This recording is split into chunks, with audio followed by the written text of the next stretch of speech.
दिवर एक जणाचे 250 रुपये हाणले, 2500 रुपये पाकिट हाणलं. आमचा सोबती होता, ते निरावूनच घरी आला. मी त्याला फोन लावला, कुठे आहेत तुम्ही? ते म्हणला मला नाही आवडत ह्या दिंड्या गिंड्या. असं म्हणलं ते नालायक मला फोनवर. मी म्हणलं काय झालं? म्हणला मी ज्याच्या दिंडीत आलो त्यानं माझ्याकडेच कसे चोर धाडे. अरे मी म्हणलं हलकाटा, तू या बापानं नाणी बांधली का इथं? हा, गर्दीत आंघोळ करायचं म्हणजे कपडे एक जणाला द्यायचे ना का? तू या सासरवाडी येई निरा नदी, तू इथं कपडे ठुले तिकडे बोगळत गेला आंघोळीला, हे घेऊन जाते का नाही? चूक याची. आणि नाव ज्ञानोबा आहे तुकोबारावर ठेवायला. 2500 रुपये हरपले तो पुन्हा नाही दिंडीत आलं. 48,324 दाशा होत्या बाईला. 48,324. 2-2 बाया कापसे याचायला. बाई गपचिक बसत नाही. आमच्या इथं 7-8 बायका कापसे याचायला. आमच्या इथं 7-8 बायका कापसे याचायला. आणि बाजाराच्या दिवशी बाईने, काकू जिजा घरी येत का? ते आताच रामनगरला गेले, त्याचे बुट तर घरीच आहेत, ते आज मह्यात चपला घालून गेले. अशी काकू तुला चित्यापणी आडात टाकून वरून 2-3 पाठथर टाका. वा रे वा काकू. म्हणजे नवरा मधात असताना रामनगरला गेली म्हणती. पाहाई काकू इथली सोडून तुमच्या इथली. आमच्या इकडच्या काकू धरून तिकडे गेल्यावर इकडच्या फुकायच्या दुसऱ्या आणू तरी कुठून मी. 48,324 दाशा. तुमच्या गावात बायका किती येतात? नका गणित करू, पण इतक्या तर नाहीत ना. हो, किती गावात बायका भरतील इतक्या. आणि तितक्या द्रौपदीच्या दाशा होत्या महाराज. तितक्या द्रौपदीच्या. एवढ्या दाशत्वात एवढ्या वैभवात वागणारी इराटाच्या घरी शेणाचं टोपलं टाकीत होती. शेणाचं टोपलं इराटाच्या घरी दळीत होती. म्हणून नाचे मागे माग सांगायला, म्हणून नाचे मागे माग. एकदा प्रसंग असा आला, विराट राजाच्या घरी दळू लागली. दळता दळता देवाचं नाव गीत गाऊ लागली. धर्मराजा पळत आले, तोंडाला हात लावला. द्रौपदी कृष्णाचं गीत गाऊ नको. का? आपण पांडव आहेत, आपण अज्ञातवासात आहेत. आपण पांडव आहेत तू द्रौपदी असं जर लोकायला कळालं तर कौरवाला कळन. आणि कौरवाला जर कळालं तर आपला अज्ञातवास मोडन. आणि अज्ञातवास मोडा तर पुन्हा 12 वर्ष वनवास आणि 1 वर्षाचा अज्ञातवास होईल. म्हणून कृष्णाचं भजन करू नको. त्यांनी सांगितलं, मालक चंद्र सूर्य तोपर्यंत वनवास स्वीकारील, पण त्याचं भजन नाही बंद करायचे. त्याचं भजन नाही बंद करायचे. अहो सोयाबीनचे पैसे आल्यावर कर्ज किती असेल त्याचा मेळ नाही. पण ज्या दिवशी पैसे आले त्या दिवशी राम राम सुद्धा म्हणत नाही. हो, पांडव किती श्रीमंत होते सांगू? 2.5 वर्ष 2.25 वर्ष श्रीमंतक नावाचा मनी पांडवाच्या घरी. 22.5 क्विंटल सोनं देत होता रोजचं. 21 क्विंटल 78 किलो 44 तोळे रोजचं श्रीमंतक नावाचा मनी सोनं द्यायचा. हे 3.5 वर्ष पांडवाची तो होता. 3.5 वर्षाचे दिवस मोजा. एका ठिकाणी 2.5 वर्षाचा पुरावा आहे. चला 2.5 वर्षाचे दिवस मोजा. 2.5 वर्षाचे दिवस गुणिले 22.5 क्विंटल सोनं इतकं पांडवाकडे होतं. आणि तरी ते भजन करीत होते. जरासं काय असल्यावर आपल्याला काय गरजच नाही, काही देवाला मागायचीच नाही. हो, तू बळीराजाचा चुलताच. हो, लयच मोठा तू. हे दीड दमडे काहीच नाही तर इतका फुगीरपणा. एवढं मोठं वैभव असताना वनवासात भगवंताचं भजन. हे भक्तीचं कर्ज पांडवाचं देवाच्या डोक्यावर आहे. भगवंतानं सांगितलं, उद्धवा द्रौपदीचं का पाणी देतो? कारण द्रौपदीच्या पुण्याईनं पांडव वनवासात सुखरूप येतं. महाराज, मालकाला जय देण्यासाठी बाई पतिव्रता लागती. एक बाई पतिव्रता असल्यामुळं तिचे मालक मरत नव्हते. तर पंढरपुरातल्या मालकानं नाटक केलं, त्या बाईचं पतिव्रता पण खराब केलं आणि मग तिच्या मालकाला मारलं. यानं नाटक केल्यामुळे हे दगड होऊन पडला गंडकी नावाच्या गंगेमध्ये. भगवान विष्णू परमात्मा दगड झाला गंडकीमध्ये. चला पण संतांनी त्याही दगडाला शालिग्राम म्हणून पूजा केली. तिचं नाव वृंदा होतं. वृंदेचं चारित्र्य बाटवलं आणि मग तो मारला. बाई जोपर्यंत पातिव्रतपणे तोपर्यंत मालकाला धक्का लागत नाही. आणि वनवासात द्रौपदीमुळे पांडव सुखरूप होते. आणि त्या पांडवाचं सुखरूपता राखण्यासाठी द्रौपदीची सेवा करणं अत्यंत गरजेचे. पांडव साधे होते का? आपल्याला देवानं तोंड दिलंय, देवे दिला देह भजना गोमटा, पण आपण त्याच्याकरता वापरत नाहीत. अर्जुनाचं नुसतं तोंड भजन करीत होतं नवल नाही. अर्जुन झोपी गेल्याच्या नंतर भगवान सांगतात, उद्धवा त्याच्या अंगावरचे रोम सुद्धा रामकृष्ण हरी म्हणायचे. आणि हे भक्तीचं कर्ज माझ्या डोक्यावर हे फिटत नाही रे, म्हणून मागे पुढे उभा राहे सांभाळीत, किंवा द्वारकेचा राणा पांडवा घरी हे म्हणून नाचे मागे मागे. एका माणसाला 11,300 एकर जमीन. सण होते आकडा ऐकिता ना? गोळ्या नाही संपल्या गिरगावकरांच्या. तिच्या चुलत्याला 7,000 एकर, एका चुलत्याला 5,000 एकर, आणि त्या पोरीच्या बापाला 11,300 एकर जमीन. मेवाडचा राठोड राजपूत मीराबाईचे वडील. 11,300 एकर जमीन. काय श्रीमंती असेल महाराज. हे 1.5 एकरावाला 10.5ला दात घासायला. हो, तो आजच मुख्यमंत्री आहे. 10.5ला दात घाशी. तू कसं का नाही, वातावरणच फाकलं. तुझ्या मुंडक्यात गारगुंडा पडत्याला सोंबळ्या. 10.5ला दात घासायला नालायकानं आभाळ फाकलं म्हणतो. काम करायचा हरामपणा. 11,300 एकर. हे त्या भोकडातल्या उंदरावानी आपल्या घरालाच विश्व मानणारे काही काही रगिलेत. आपल्यासारखा कोणीच मोठा नाही. हो, कोण नाही तुझ्यासारखा. दात घाशीत दुसऱ्याच्या दारात जातून तिथं थुत्तर दोन चहा पितून म्हणतो पुन्हा आपल्यासारखा मोठा कोणीच नाही. पित्र घाली ना बापाची तू. आणि मोठा जग फिरायला पाहिजे. जग आपल्या देशामध्ये 5 एकरवाला माणूस अल्पभूधारक. 1,250 एकर जमीन ज्याला आहे एका देशात त्याला अल्पभूधारक म्हणतात.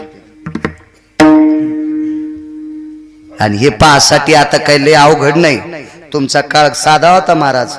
तुमच्या काळात नव्हतं काही, आपल्या काळात आहे महाराज. तुम्ही नका अंगाव घेऊ. हो, यायच्या लहानपणी नव्हतं. आता मोबाईल दाबल्याबरोबर सगळं दिसतंय जग. पान बाकीचे लोक किती उज गेले चंद्रावर याच्यावर त्याच्यावर. इथं बसल्या बसल्याच गचंडे देतो याला त्याला.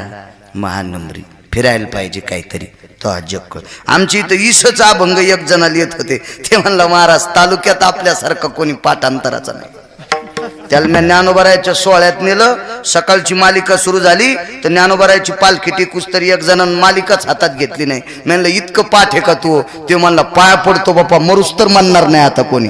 ते तिकडे गेला की त्याचं ते असं काय काय. आमची ती एक जण म्हणला आपल्या बैठकीसारखी बैठकच नाही. त्याला मी मुंबईला कीर्तनाला नेलं. ते 52वा मजला पाहिल्यावर तेव्हापासून ते बोललोच नाही. असं बाहेर फिरायला पाहिजे. 11,300 एकर जमीन होत्या बाईला. तेवढ्या मोठ्या घरची पोरगी. म्हणून नाचे मागे मागे.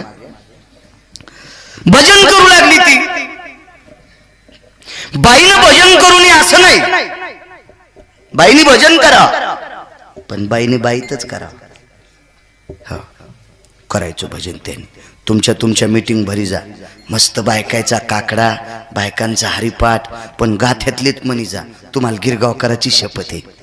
काही म्हणतात हो, काही म्हणतात. एका गावात गेलो मी, असंच कीर्तन झाल्यावर मी जीव लागलो. दूध पोळी, गरम पोळी आणि गरम गरम दूध होतं चांगलं.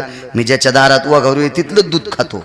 हो हो, ते उंदरावानी धरलेल्या थैलीतलं मी नाही खात. हे जमीन 150 एकर चालला रामनगरून उंदीर धरल्यावानी थैली आणायला. घरी पापा पापा तिती तिती पापा पापा तिती तिती 100-200 कोंबड्या. महाराज खाच्या माग आल्या त्या कोंबड्या. आणि याच्या इथं गाय नाही सुंबळ्याची इथं. म्हणलं आत्ताच रामनगरून आणलं. म्हणलं तूच पी, आम्हाला नगत आहे. हो, तसं नाही गेलं तर तुला खाली पाडून पाजितो. पण मला नको ते. चांगलं दूध आणि पोळी खाऊ लागलो आणि भजन सुरू झालं. आणि यानं आवाज बी स्पीकरवाल्यानं त्या भजनाला चांगला द्याल तर आपल्यापेक्षा नाही, तुम्ही आम्हाला द्यालाय चांगला, मी त्या स्पीकरवाल्याचं सांगल. आणि काय अभंग सुरू झाला महाराज. पार्वती पार्वती महादेव संन्यासी कसा झाला गणपती. माया तर दुधन पोळी तर बाहेरच आली. अरे बाप रे म्हणलं. ते म्हणले कस काय महाराज. म्हणलं तुकाराम महाराजाची चुलती आली, मला तिच्या पाया पडायला जाऊ द्या. आणि हे अभंग, अरे गाव उतान होईल अशा भजनानं. गाव गाव गाव असे काही भजन असतात काय. बेल वाया गेले ग बाय बाय, बेल वाया गेले तिकडच घसरून मेले. याशा अभंग. अरे गाथ्यातले म्हणणं देवान तुला स्वर द्यालाय तर काही भाई काय दी. हो असं असतं कुठं. अहो आपले भजने पण नालायक झाले. काल्याचं कीर्तन मोह म्हणजे कीर्तन का देवाचं सांगू लागलो. काला कृष्णाचा होता, मग काला मग बायको नाही ऐकायची तर मी कसं, तुम्ही कसे ऐकता. सांगायला मी काल्याच्या कीर्तनाला कृष्णाचा काला. आणि सहज भगवान गोपीची इथं गेले आणि भगवान वापस आले. यशोदीने विचारलं का वापस आला. म्हणले राधा घरी नव्हती. की लगेच एका भजन्याप्रमाण म्हणलं गवळणीच्या घरी गेलो, गवळण नव्हती घरी. मी म्हणलं तो फोन करून जायचं ना रे. त्या गवळणीला फोन नव्हता का सुमळ्या. हे गाठ्यातलं पुरावा आहे काहीच किती काही. राधे चल मग ह्या गावाला जाऊ. सारं अडतो गाव धोतरवरी करून चालावं लागतं. इतकी घाण रस्त्याला. कशाला राधा तू त्या गावाला. सुंबळ्या काही काही काही नाटक कचरा करून टाकला. हो कचरे नाही बरं, हो परमार्थाचा कचरा करून टाकला. काय काय पांचटाईनं. आणि यायचा दोष नाही, यायला बोकांडीवर घेणारी तुम्ही येतं. याचं पाप तुमच्या बोकांडीवर पडन. विठाला विठाला विठाला.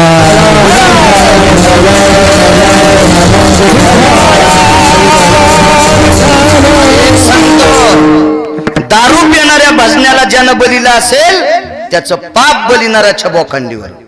हो संप्रदाय लय मोठा कष्टाने टिकलाय मागच्या लोकांनी. काय परिस्थिती असते तुकोबरायच्या काळात. जाऊ द्या तो काळ 700-500 वर्षापूर्वीचा ज्ञानोबरायचा तुकोबरायचा तो काळ सांगू शकत नाही. पण तुमच्या लहानपणी महाराज पायी पायी येत होते. हो किती परिस्थित्या पंक्तीला जेवत होते. आता काळ किती गोड आलाय. मी आसारामला सांगत असतो माऊली बुवा दिवसभर फवारा जवळजवळ 35-36 टाक्या इळात फवारावं लागतात. मी शेतकरी आहे. 35-36 टाक्या फवारल्यावर 300 भेटत येत.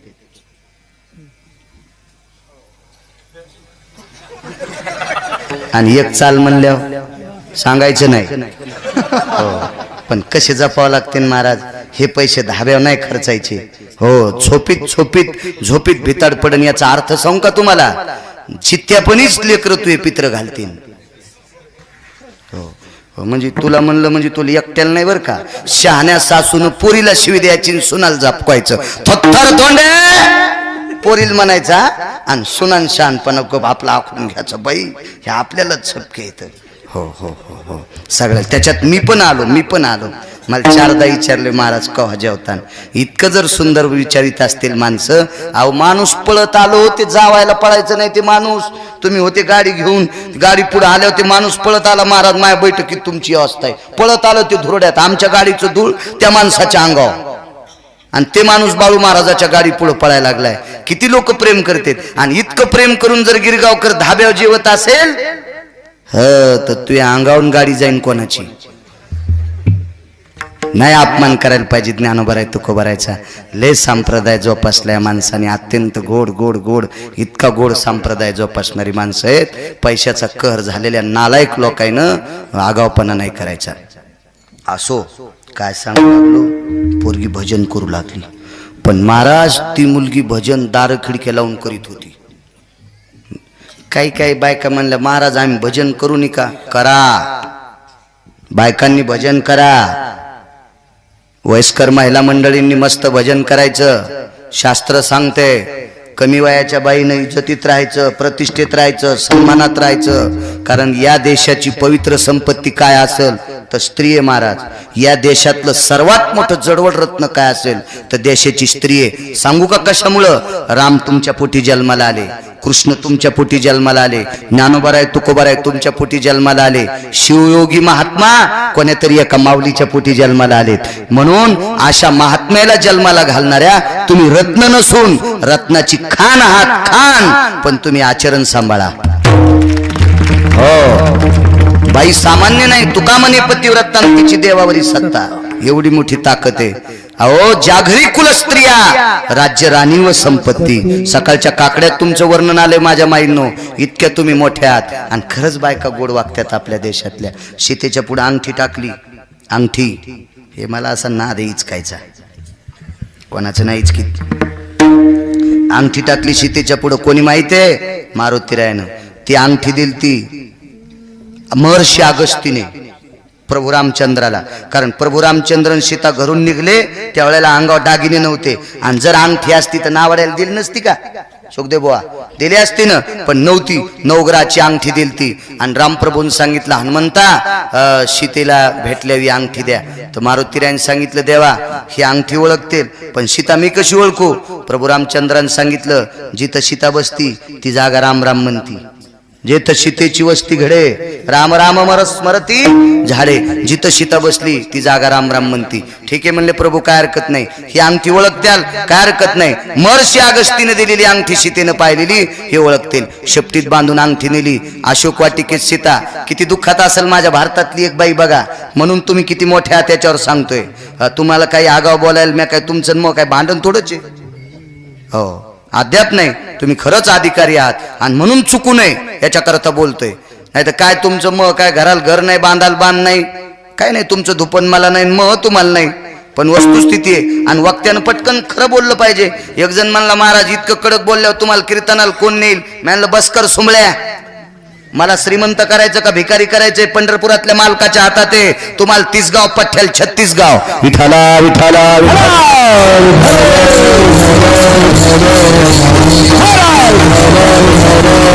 खरं बोललं पाहिजे माणसानं. पांग ती सीताई साहेबाशी पडली.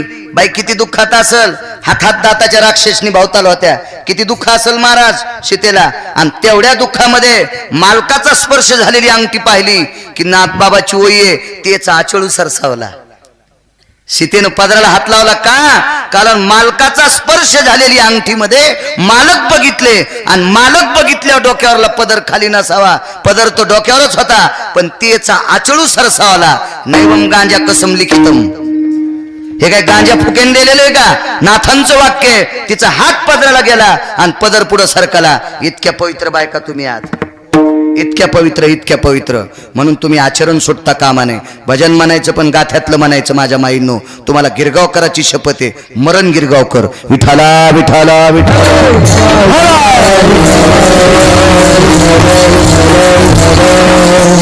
औपचारिकता म्हणून एखादा शपथ पुरावा माझ्याही तोंडातून जात असेल त्याबद्दल मी काय माफी मागतो. जात असेल पुरावा एखादा शपथ, पण शक्यतो काही असेल, एखाद्या साधूचं चांगलं वाक्य असेल, काय असेल ते पडत असेल, पण शक्यतो गाथ्यातले ते अक्षरे नव्हती देखा ज्ञानेश्वरीतले.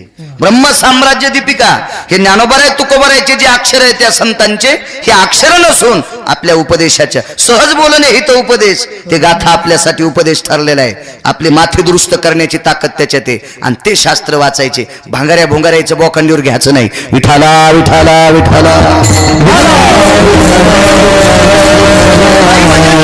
भजन आणि भजन करीत असताना आईनंच सांगितलं, मीरा तू कशाला भजन करतेस ग?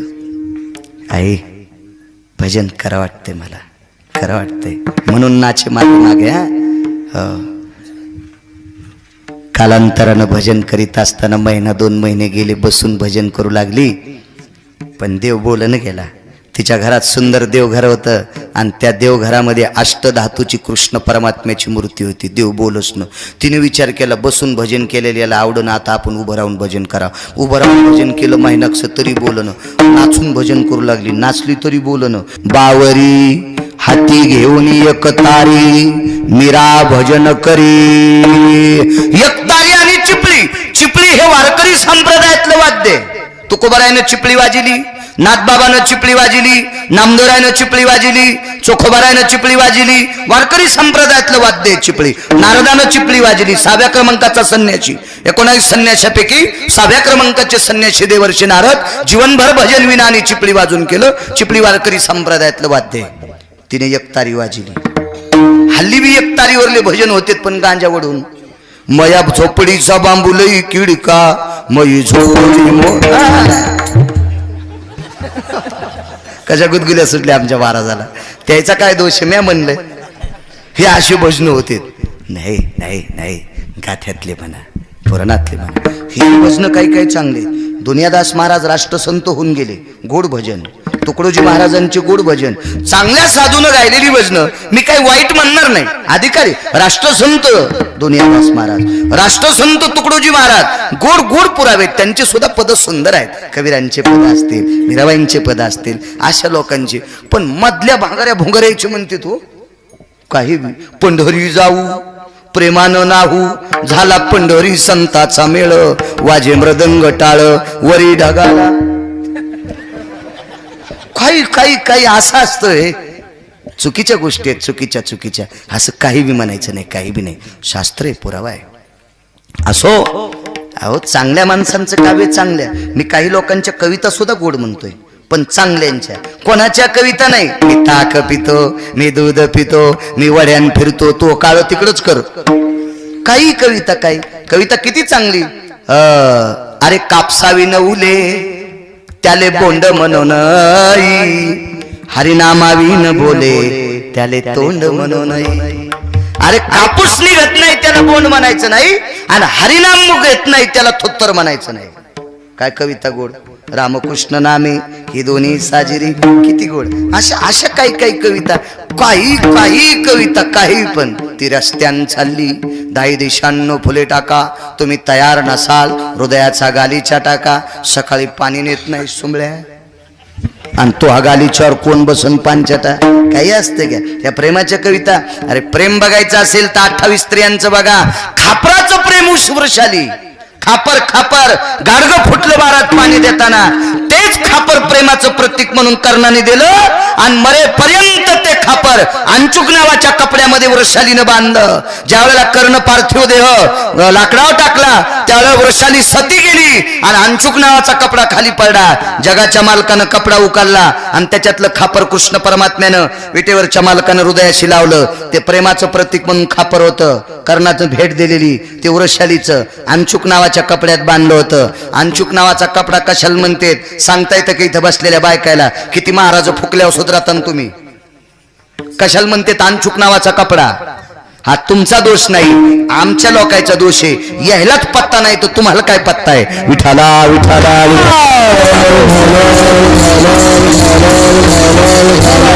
महाराज बाहुली ग्रंथ करावे कीर्तन. ग्रंथ वाचायचे मग कीर्तन करायचे.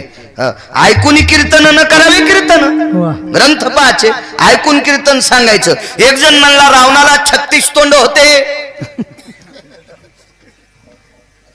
असा आसाराम महाराज म्हणला आणि त्याचं ऐकून मी सांगितलं. आणि तुम्ही विचारलं महाराज कशात लिहिलेले, तर धोतर पिवळं होऊन उशी पिवळी होईल, आणि उशी पिवळी झाल्यावर खुर्ची पिवळी होईल, खुर्ची पिवळी होऊन स्टेज पिवळं होईल. हाय का नाही आगावपणा पांचटपणा. मग पाहून सांग ना सुमळ्या, 36 नव्हते 10च होते. रामायणातला पुरा वाचून सांगायचं भीती नसती. ज्याच्या खिशातले मोठे पैसे आहेत का ते म्हणतात दे रे 5 किलो गुळ, दे 5 किलो गुळ.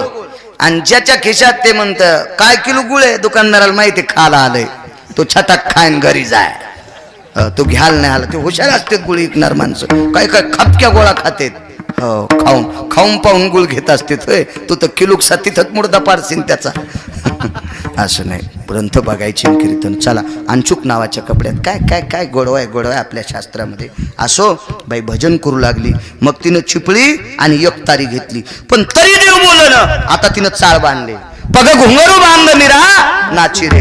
पायात घुंगर बांधले नाचू लागली. आई बाबा आले म्हणून नाची मागे मागे सांगतोय. आई बाबा आले, बाबांनी डोळे मोठे केले. मीरा थांबली. जी बाबा. नाचायली जी. पायात घुंगरे जी. चिपळी एकतारी जी. भजन करायली जी. मीरा, तू नाचायली असं जर पाहुण्या राहण्यात कळालं तर तुझं लग्न होईन का? ती म्हणली बाबा मग झालं ना.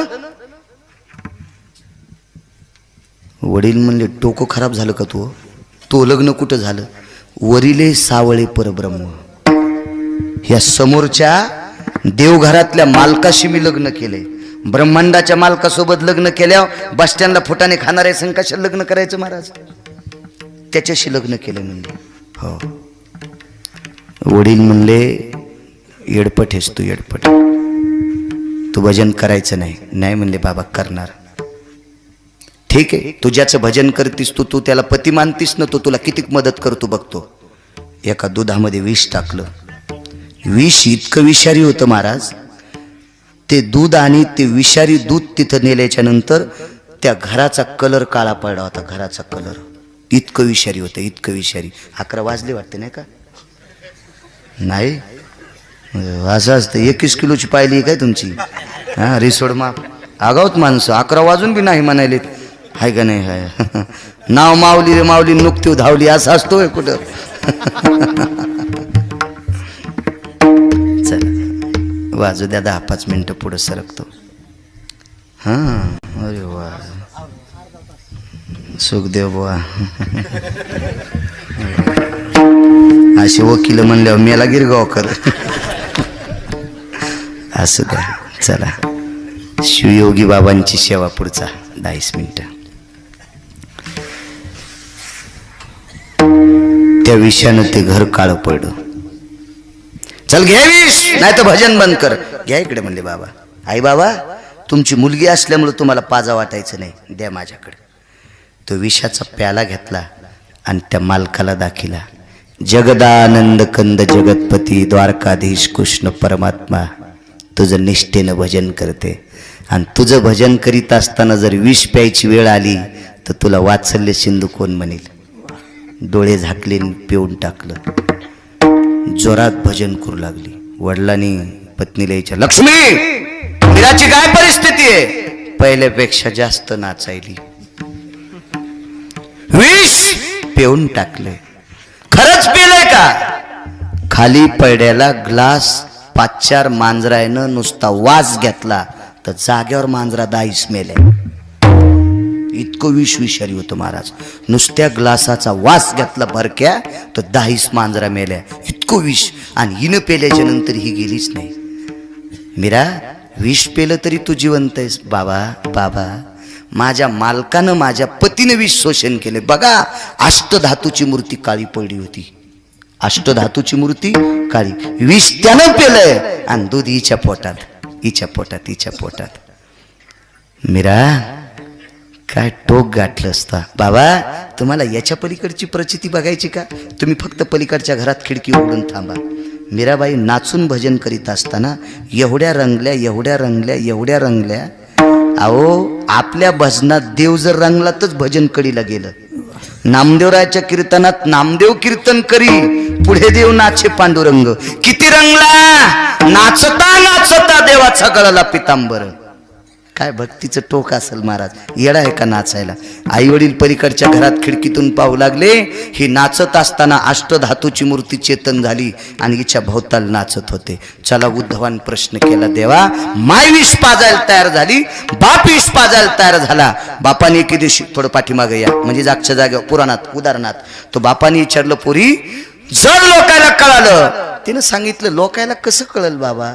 दार खिडक्या लावलेत. मी काय कोणाच्या मंदिरात नाचत नाही, कोणाच्या सप्त्यात नाचत नाही. दार खिडक्या लावलेत, आपल्या देवघरात नाचते. बघायला किती लोक आहेत. मीरा किती हुशार होती, लक्षात घ्या, किती हुशार होती. पा पुरावा किती गोडे. बाबा, बघायला कोण कोणी माहिती आहे? जिनं 9 महिने पोटात वागिलं ती माय मला बघायली 1. ज्यानं जन्म दिलाय तो बाप बघायलाय 2, आणि जगाचा बाप बघायलाय 3. एक जन्मदाते माय बाप 2, आणि जगाचा बाप कृष्ण कोण आहे? जगाचा बाप. जयासाठी तप धावा, तो हा उघडाची पाहावा. जयासाठी यज्ञ तप, आणि तो हा मदनाचा बाप. विटेवरचा कोण आहे? तो हा मदनाचा बाप चोखोबरायचा पुतळा, आणि तो जगाचा बाप बघायला आणि जन्मदाते मायबाप बघायलेत. या तिघाच्या व्यतिरिक्त मला कोणीच बघत नाही बाबा, आणि तुम्ही कशाला काळजी करता. तरी उद्धवान प्रश्न केला, देवा मायन बाप तिला विष पाजते, तुला तिला वाचवायची काय गरज होती. देव रडू लागले आणि उद्धवाला सांगितलं, उद्धवा या सृष्टीवर मंजूळ वारा फिरतो देवाच्या कृपेने, तुझ्या कृपेने वाहतो वारा. हे परमदयाळू विश्वरा. पुरावा शपक आहे बरं का, मी मगाच सांगितलं एक अर्ध माझ्याही तोंडाला येतं, शपक पुरावा आहे पण गोड आहे. तुझ्या कृपेने वाहतो वारा, हे परमदयाळू विश्वरा. हे जगाच्या मालकाच्या कृपेने वारा वाहतो ना. हे मला सांगा बरं, किती शहाण्यानं जाळ केल्यावर महाराष्ट्रातली थंडी जाईल? होऊ शकतं का?